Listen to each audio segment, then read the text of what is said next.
As forças armadas da Ucrânia repeliram os russos da fronteira das regiões de Dnipro e de Donetsk, as perdas dos ocupantes na direção de Zaporíjia e a situação real em Pokrovsk. Este é o mapa da guerra ao vivo. Eu sou Oleh Borisov. Olá. Vamos começar por Pokrovsk, onde está a maior concentração de ocupantes russos. Mas nem isso está ajudando Putin a ocupar essa cidade. Aliás, as ações de assalto ativas dos russos aqui já duram 16 meses. A propaganda russa insiste que cortou as rotas logísticas das forças armadas da Ucrânia. Mas isso é mais um fake. As forças de defesa continuam trabalhando e eliminam ocupantes diariamente. Os combates mais ativos acontecem na área dos povoados Suketsk, Krasny Lyman, Promin, Suky Yar e Kotliny. Vale dar atenção separadamente a Mirnohrad. Os russos ainda não conseguem romper a linha de defesa das forças armadas da Ucrânia. Os combates acontecem nos arredores da cidade. Agora falaremos mais detalhadamente sobre a situação em Kupiansk. Os grupos de infantaria russos que penetraram na cidade no início de novembro estão em situação difícil, porque os militares ucranianos finalmente os cortaram do abastecimento. Isso foi relatado pelo chefe do Departamento de Comunicação do Agrupamento de Forças Conjuntas, Viktor Trehubov, no ar do Maratona Yediny Noviny. No norte da cidade ainda há russos, mas o trabalho para eliminá-los continua. As informações sobre a suposta ocupação da cidade são mais um fake russo. Os combates continuam na área dos povoados Mala Shapkivka e Petropavlivka. Agora vamos falar sobre a situação na direção de Huliaipole. As tentativas russas de entrar em Huliaipole não têm sucesso. Isso foi relatado pelo porta-voz das Forças de Defesa do Sul, Vladislav Voloshin.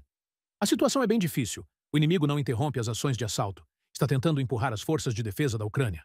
No entanto, no próprio Huliaipole, o inimigo não está presente. Ele foi parado e bloqueado nas aproximações desse povoado, disse Voloshin. Segundo ele, as forças de defesa da Ucrânia realizam contramedidas aos ataques do inimigo. Continuam ações de busca e ataque para identificar grupos.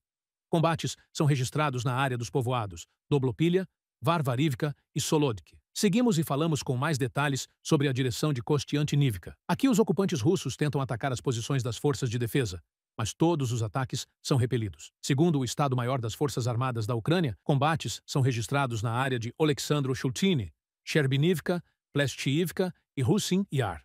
Os ocupantes também começaram a usar ativamente drones para ataques nessa direção, mas aqui também não tem grandes sucessos, já que as forças de defesa usam com eficácia drones de interceptação.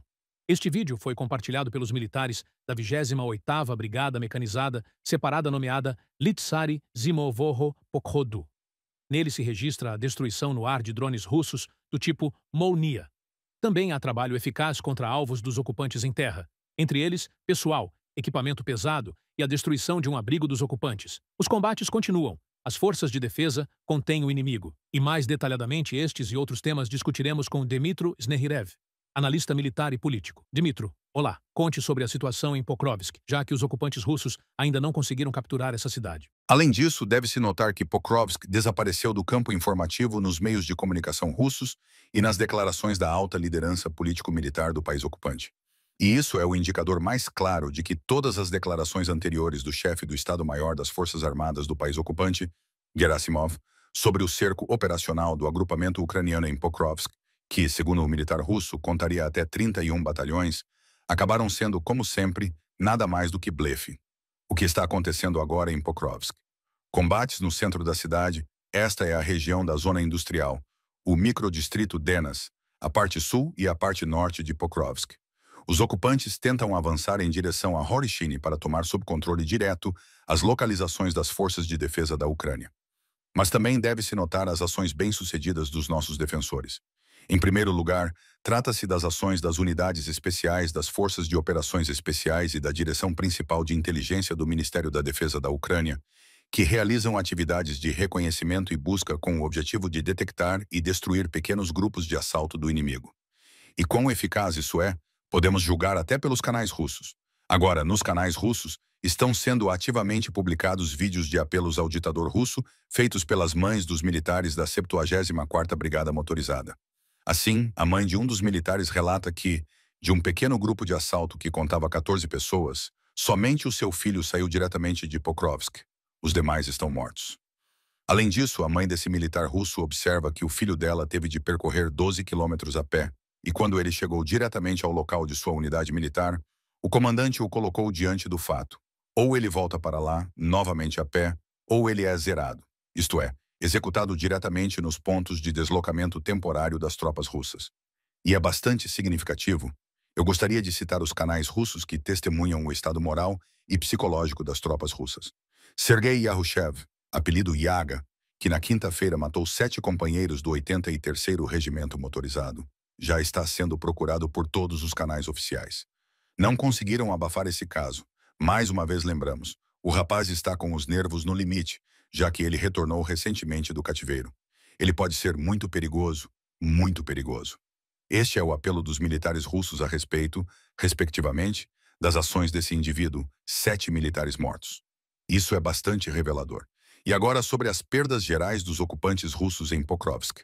Aqui deve-se observar que, segundo declarações dos representantes da 7ª Brigada de Assalto Aerotransportado das Forças Armadas da Ucrânia, as perdas dos ocupantes russos em Pokrovsk, na aglomeração, somente no último mês, são da ordem de 1.200 ocupantes russos.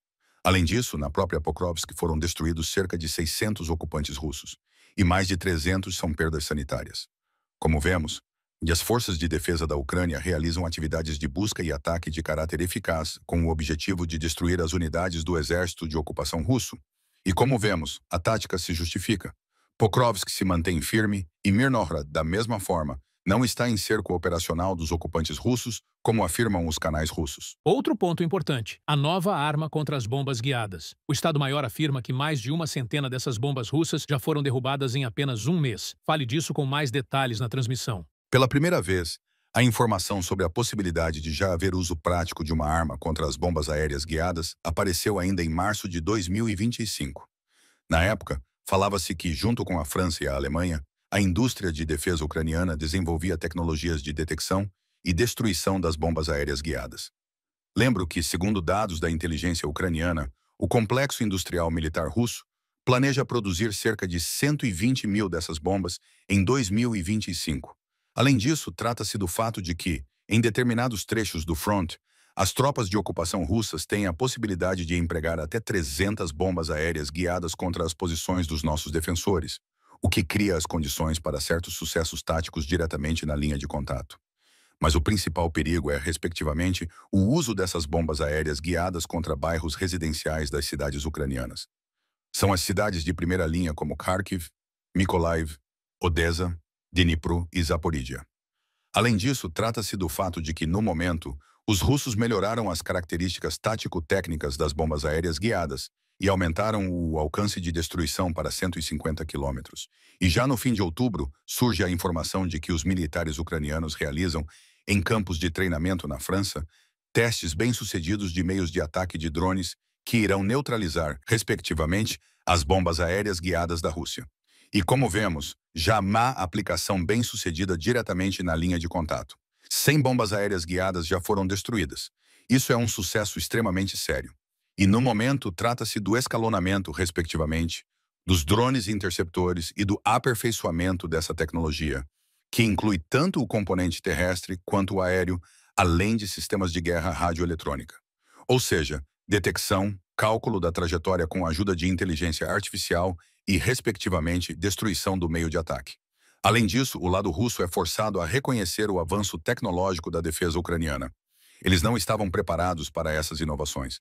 Além disso, trata-se do fato de que os próprios canais russos destacam a alta eficácia dessa tecnologia, que de fato reduz um dos principais componentes táticos do sucesso do exército de ocupação russo. Vamos falar também sobre outro tema importante, os ataques na retaguarda do inimigo, tanto no território da Rússia quanto nos territórios temporariamente ocupados.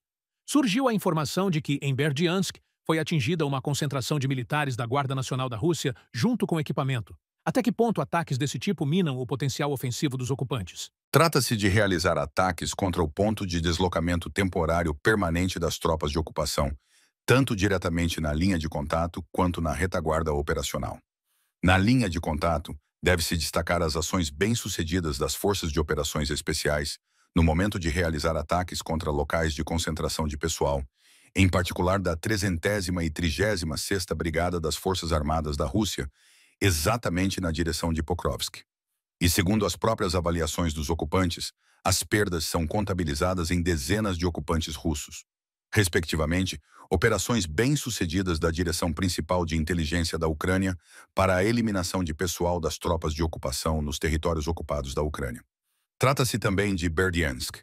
e, respectivamente, de uma série de operações bem-sucedidas da Direção Principal de Inteligência nos territórios ocupados das regiões de Luhansk e de Donetsk. Em primeiro lugar, trata-se da interrupção da logística das tropas de ocupação. São ataques contra locais de concentração de blindados pesados e contra depósitos de campo com munição. Do lado positivo, pode-se destacar, respectivamente, ataques contra o território russo, em particular, ataques contra Taganrog, contra o consórcio científico-produtivo Beriev, onde é realizado o reparo dos aviões de alerta aéreo A-50 e a sua modernização, respectivamente, ao nível A-50U. Durante o último ataque bem-sucedido com drones das Forças de Operações Especiais, 2 aviões foram destruídos diretamente nos aeródromos de base. E, separadamente, deve-se destacar o ataque bem-sucedido da Direção Principal de Inteligência do Ministério da Defesa da Ucrânia contra a infraestrutura de retaguarda do Exército de Ocupação Russo. Trata-se da destruição de sistemas de mísseis antiaéreos e, respectivamente, de radares do inimigo no território da Crimeia temporariamente ocupada, o que reduz significativamente a capacidade do Exército de Ocupação Russo no momento de utilizar a aviação para realizar ataques com mísseis e bombas contra as posições das forças de defesa da Ucrânia, tanto na direção de Zaporíjia quanto, respectivamente, na direção de Kherson. E um tema separado são os já tradicionais sucessos das forças de defesa da Ucrânia no momento de realizar ataques contra o complexo de refino de petróleo da Rússia. O exemplo mais marcante e recente é o ataque extremamente bem-sucedido das forças de defesa da Ucrânia contra o terminal petrolífero de Novorossiysk, e segundo a própria avaliação russa, o terminal no momento não pode ser restaurado. Isso é um sucesso extremamente sério, considerando que Novorossiysk responde por 5% da movimentação de petróleo no segmento mundial. Ou seja, é um golpe extremamente grave contra as capacidades, em primeiro lugar, do Exército de Ocupação, interrompendo sua cadeia logística ao impedir o fornecimento de petróleo e derivados. E sobre a região do Mar Negro também vale falar. Na sua opinião, Dmytro, a Ucrânia já dita as regras no Mar Negro? O que, onde e quem pode estar lá? Sim. Deve-se notar que os ataques recentes bem-sucedidos contra os petroleiros do chamado navio-tanque da Frota Paralela deixaram claro tanto para a Rússia quanto, respectivamente, para os parceiros da Rússia, que a Ucrânia considera esses petroleiros como um alvo militar legítimo. Além disso, a Rússia foi forçada a reconhecer a alta eficácia dos botes navais ucranianos. Todos os botes que foram empregados nos ataques contra esses petroleiros da Frota Paralela atingiram seus alvos. E repare, esses navios petroleiros foram atingidos exatamente no momento em que se deslocavam para os locais de carregamento. Ou seja, não se trata de qualquer risco de poluição ambiental. E isso testemunha, por sua vez, o alto nível de informação da comunidade de inteligência ucraniana quanto aos planos do lado russo justamente sobre o transporte de petróleo e derivados aos consumidores finais. Obrigado por ter encontrado tempo para participar do nosso programa. Dmytro Snegirev, analista militar e político, esteve conosco ao vivo. Inscreva-se no nosso canal UATV Português e mantenha-se atualizado com os eventos mais importantes, as principais notícias da Ucrânia e do mundo, análises profundas, reportagens exclusivas e entrevistas. Tudo ao alcance da sua mão em nosso canal. Junte-se à nossa comunidade de espectadores e mantenha-se conectado.